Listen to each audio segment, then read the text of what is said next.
I was 45 and he was 29.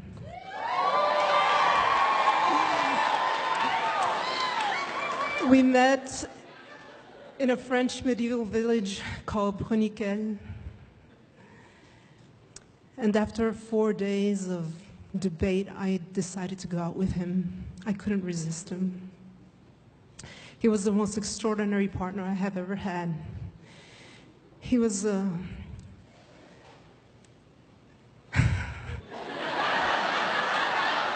I am so nervous.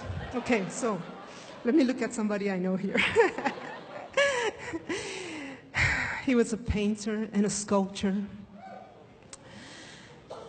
He loved Roman architecture, and he was building his own house with a patio and a fountain in the middle with columns. He loved nature. He taught me the names and the properties of trees and plants and flowers. He was an outstanding musician. He had created his own style of music that was flamenco music and Irish music put together. And when he played that music, it had delicious, indecent effects on me. Everything about him was exceptional. I couldn't believe that a man of his age and beauty and talent could be free and even more be interested in a woman of my age. As time went by, he was more and more exceptional. I couldn't understand really what was happening. We traveled a lot. We went to a lot of festivals where he performed with this group called Kill the Dog. He used to play Irish music.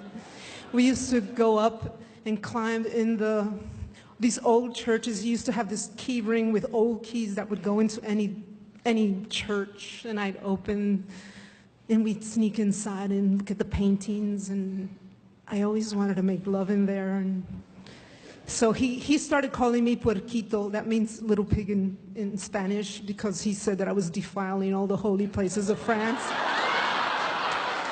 But he never said no, so I called him Puerquito too. There was one thing that was very peculiar about him, and that is that when he looked at children, his eyes would just beam and glow.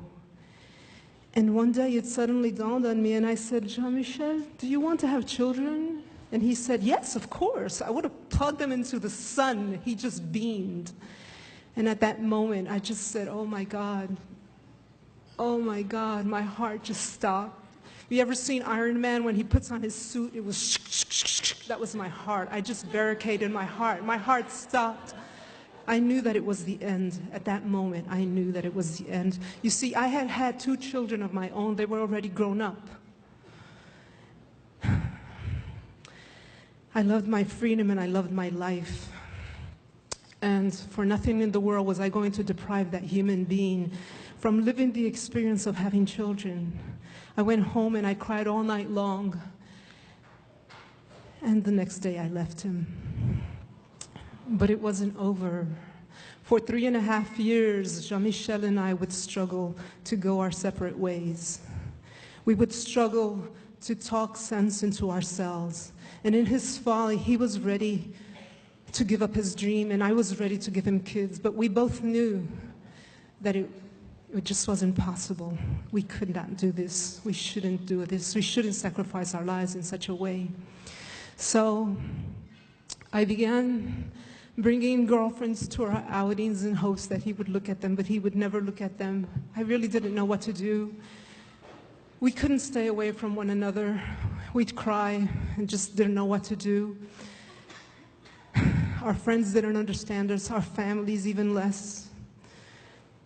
And time was ticking. I was almost 50.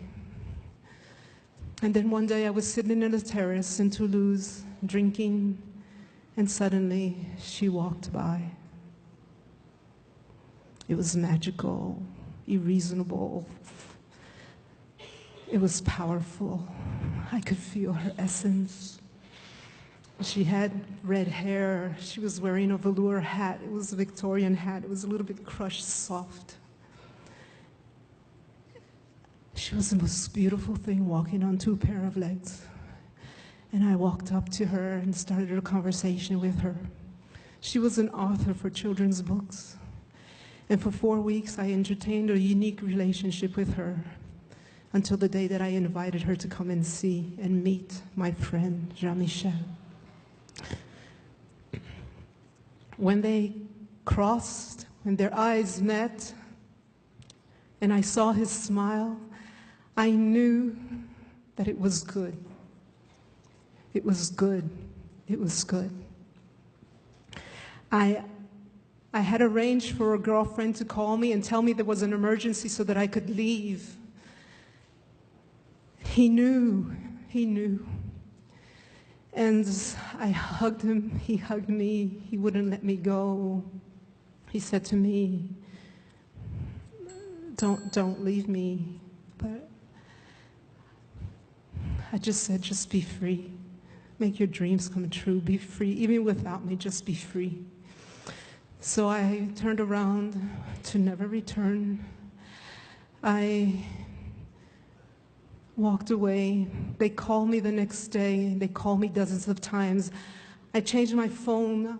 I moved away, and I didn't see him for 4 years until one day I took the phone and I picked up the phone and called him and told him I was coming. He was exposing in a nearby village. And as I walked into the gallery, I saw that 4 years had gone by, and this beautiful little redhead came running out with curly hair. And she ran towards me as if she had known me all her life, with the beautiful green eyes. And she said to me in French, "C'est toi la fée, c'est toi la fée." That means, "Are you the fairy